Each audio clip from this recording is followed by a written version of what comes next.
क्या हो रहा है दुबई एयर स्पेस के साथ या मिडल ईस्ट एयर स्पेस के साथ? फ़्लाइट्स की क्या स्टेटस है मिडल ईस्ट में पोस्ट ईरान अटैक्स? हो कि हाल ही में अटैक हुआ है, क्या सेफ़ है आपके लिए ट्रैवल करना? क्या कोई और नई फ़्लाइट्स ऐड की गई हैं? तो आज इसके बारे में बात करने लगा हूँ इस वीडियो के अंदर। तो आपको पता है कि अभी यूएई एयर डिफेंस सिस्टम्स ने कुछ फ्रेश रिसेंटली मई 4 को जो है 12 बैलिस्टिक मिसाइल्स और 3 क्रूज़ मिसाइल्स जो हैं इंटरसेप्ट की, और 4 ड्रोन्स भी थे इसमें से, जिसकी वजह से फुजैरा की जो ऑयल रिफाइनरीज़ हैं वहाँ पे नुकसान पहुँचा। अब Indian ministry of external affairs ने डेफिनेटली इससे कंडेम किया अटैक को ईरानियन गवर्नमेंट की तरफ से, जो भी हुआ है फुजैरा पे। और साथ ही साथ मतलब कि कुछ उस वक्त मई 4 को जब ये अटैक्स हुए हैं उस वक्त काफ़ी फ़्लाइट्स जो थी डाइवर्ट कर दी गई ओमान या सऊदी अरब के अंदर। अब यूएई का जो एयर स्पेस है क्या वो खुला है? तो डेफिनेटली खुला है, but with lot of restrictions. ठीक है, यूएई बाउंड फ़्लाइट्स जितने भी हैं सब चल रही हैं देखा जाए, लेकिन कैंसलेशंस या री राउटिंग या आप रीशेड्यूलिंग फ़्लाइट्स की देख सकते हैं अभी भी, जो सिचुएशन मैं देख सकता हूँ यहाँ पे। तो रिस्ट्रिक्शंस हैं डेफिनेटली। यूएई एयर स्पेस खुला है, एयरलाइंस ऑपरेट कर रही हैं नॉर्मली, लेकिन कैंसलेशंस आप देख सकते हैं। बस कहना मैं ये चाहता हूँ, पैसेंजर्स जो हैं अभी इंडिगो ने, एमिरेट्स और इतिहाद ने एडवाइजरी वगैरह निकाली थी, तो यू कैन एक्सपेक्ट डिलेज। ये लोग यही कह रहे हैं अपनी एडवाइजरी में, इंडिगो ने कहा है जैसे कि, या लॉन्गर फ्लाइट टाइम्स, क्योंकि आपकी फ़्लाइट डाइवर्ट हो सकती हैं। तो आपको जो है अपने जिस भी एयरलाइन से आप ट्रैवल करें डायरेक्टली उन्हीं से चेक करना पड़ेगा, वही आपको अच्छे से ज़्यादा बता सकते हैं। दुबई एयरपोर्ट की अगर मैं इन डिटेल में बात करूं तो यहाँ पे कुछ रूट्स हैं अभी हाल ही में जो अप्रूव्ड रूट्स हैं अनटिल मई 11। तो जितनी भी रिस्ट्रिक्शंस की मैं बात कर रहा हूँ थोड़ी बहुत, ये सारी रिस्ट्रिक्शंस आपको मई 11 तक देखने को मिलेंगी एटलीस्ट। अभी एक्सटेंशन मई 11 तक है। और यहाँ पे इमरजेंसी सिक्योरिटी प्रोटोकॉल्स लगाए गए गवर्नमेंट की तरफ से, और जो आपको पता है कि एक नोटैम होता है जो एयर सिक्योरिटी मतलब नोटिस निकालता है, तो उसके अंदर जो यूएई का सिविल एविएशन अथॉरिटी है, इन्होंने मई 11 तक का टाइम लिया है कि कुछ हैंडफुल ऑफ अप्रूव रूट्स, ये लिखा है इसके अंदर, as advisory says UAE air space just got heavily restricted for the next week. NOTAM A17226 closes parts of Emirates FIR until May 11th। तो ये है advisory. And then immediate impact जो है मैंने आपको बताया इंडिगो की फ़्लाइट्स पे देखा जा सकता है। तो इन्होंने एडवाइजरी निकाली है इसी को सामने रखते हुए, due to evolving situation in the Middle East there may be changes to flights schedule. Nepal Airlines उसके बाद फ़्लाइट्स को कैंसिल करता है, जितनी भी इनकी फ़्लाइट्स काठमांडू से थी दमम के लिए ख़ासकर, और ये फ़्लाइट थी 6 मई को, और दमम से काठमांडू की जो रिटर्न फ़्लाइट थी वो 7 मई की थी, वो अभी इन्होंने कैंसिल करी है।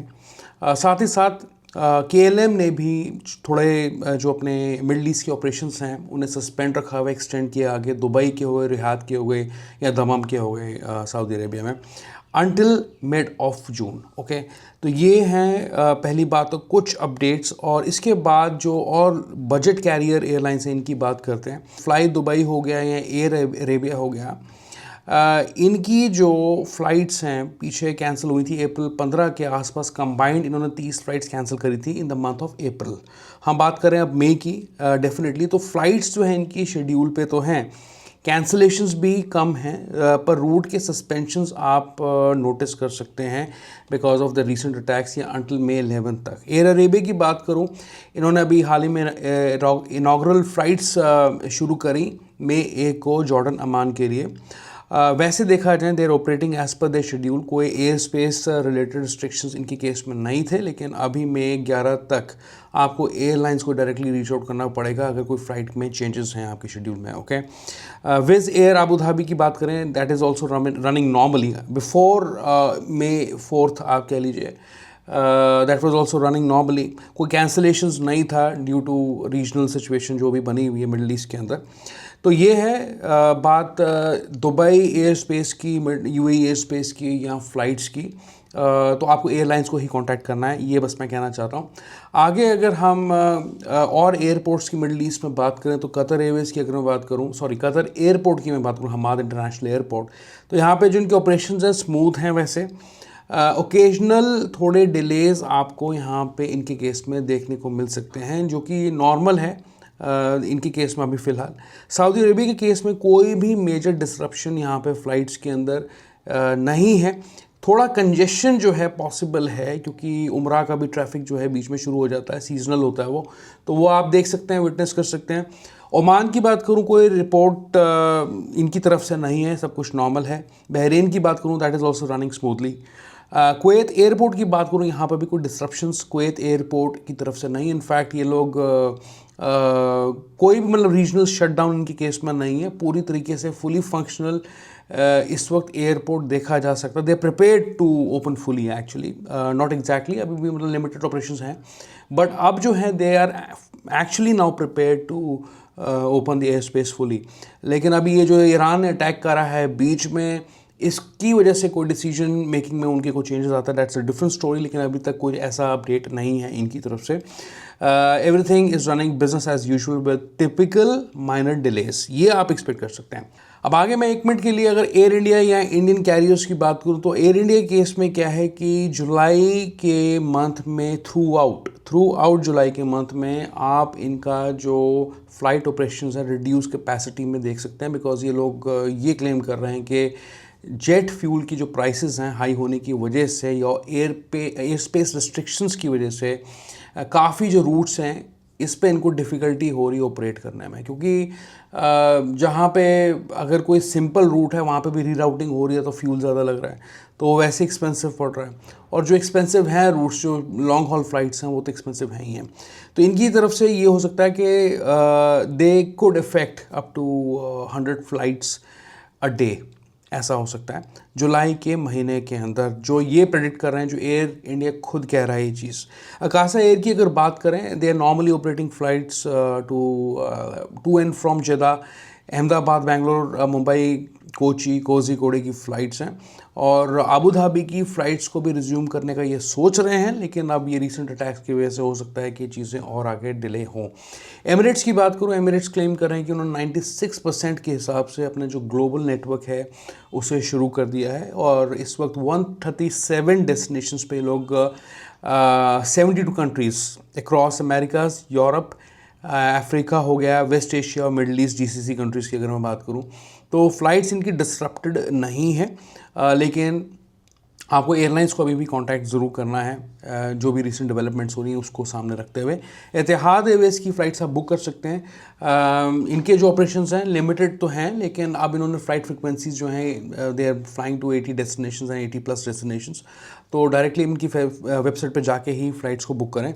अब मोस्ट इम्पॉर्टेंटली कि मेरे पास एक लिस्ट है जो कि उन सभी एयरलाइंस की, फॉरेन कैरियर्स की है, जो कि मिडल ईस्ट में स्पेशली दुबई में फ़्लाई करेंगे इन अपकमिंग मंथ्स, आप कह सकते हैं। ओके, तो आप देख सकते हैं कि मई 31 की अगर मैं बात करूं स्पेशली इस पूरे रूट के अंदर, एयर अस्ताना है इसके अंदर ब्रिटिश एयरवेज की फ़्लाइट होगी, फिर सीबू पैसिफिक की फ़्लाइट होगी यहाँ पे मैं देख सकता, और यहाँ पे रॉयल एयर मेरॉक की फ़्लाइट है, सिंगापुर एयरलाइंस मई 31 को फ्लाई कर रहा है। तो काफ़ी एयरलाइंस आप देख सकते हैं कि मई 31 को फ्लाई करेंगे। आगे बात करता हूँ कतर एयरवेज की, कुछ और नए अपडेट्स हैं। तो अभी इन्होंने अपने जो फ़्लाइट ऑपरेशन है धीरे धीरे बढ़ाए हैं, but they are doing really a great job. और यहाँ पे मिडल ईस्ट की अगर मैं बात करूँ तो बगदाद की फ़्लाइट्स, बसरा की और इरबिल करके जगह है इराक़ के अंदर, ये फ़्लाइट शुरू हो रही हैं 10 मई से। तो बहुत जल्दी इस हफ्ते के एंड में जो है शुरू हो जाएंगी। लिमिटेड और सेफ़ कॉरिडोर के हिसाब से ही फ़्लाइट्स ऑपरेट कर रही हैं अंडर डायरेक्ट गाइडेंस बाय कातर सिविल एविएशन अथॉरिटी। ओके, अभी इन्होंने अभी जो डेस्टिनेशंस ये इंक्रीज़ करने लगे हैं, 150 डेस्टिनेशंस पे ये फ्लाई करेंगे, which is expected to begin from 16th of June, यानी कि मिड ऑफ जून के अंदर ये होगा नेक्स्ट मंथ। एडवाइजरी जो है इंडियन एम्बेसी इन कतर की अभी रिसेंटली आई थी, आई होप कि आप लोगों ने देख ली होगी। तो एयर इंडिया एक्सप्रेस हो गया, इंडिगो हो गया, they plan to start their flights, resume their flights to and from Doha to various destinations. तो 1 मई से ये फ़्लाइट स्टार्ट होनी थी। तो अगर आपको कोई भी इंक्वायरी या फ़्लाइट बुक करनी है एयरलाइंस को, ज़रूर आप एक बार रीच आउट करें अगर आपको दोहा की फ़्लाइट्स की ज़रूरत है। जजीरा एयरवेज़ की तरफ से एज़ यूजुअल बहुत सारे अपडेट्स आते हैं, काफ़ी डायनामिक चेंजेस होते हैं। तो 12 कंट्रीज़ को ये लोग कवर कर रहे हैं और 27 सिटीज़ 12 कंट्रीज़ में उनको कवर कर रहे हैं इस वक्त। और अच्छी बात यह है कि टर्मिनल 5 कुवैत इंटरनेशनल एयरपोर्ट से अब मोस्टली फ़्लाइट्स इनकी हैं। ओके, दमम से भी फ़्लाइट्स हैं। तो अभी अगर आपको कुवैत से ट्रैवल करना है, कुवैत की मैं बात करूं, आपको दमम जाने की ज़रूरत नहीं है, तो मुंबई और कोची की फ़्लाइट्स है इनकी जजीरा एयरवेज़ की डायरेक्ट फ़्लाइट्स आपको मिल सकती हैं। फिर आगे इन्होंने कुछ और फ़्लाइट्स ऐड किए हैं, बर्गामो मिलान की फ़्लाइट्स हैं इटली की, और ये 3 फ़्लाइट्स पर वीक हैं। मई 22 को ये शुरू हो रही हैं। दोहा की 2 वीकली फ़्लाइट शुरू हो रही हैं मई 21 को। साराजेवो 3 वीकली फ़्लाइट्स हो रही हैं स्टार्टिंग मई 23 जो मैं देख सकता हूँ। 6 वीकली फ़्लाइट्स होंगी बहरीन की, यानी कि मई 17 की। 4 वीकली फ़्लाइट्स हैं यहाँ पे अबू धाबी की मई 21 की। तबिलिसी जॉर्जिया की फ़्लाइट्स 4 वीकली फ़्लाइट्स होंगी मई 17 की, और 3 वीकली फ़्लाइट्स होंगी तरबोज़ॉन करके जगह है मई 20 को ये फ़्लाइट्स होंगी, 3 वीकली फ़्लाइट्स।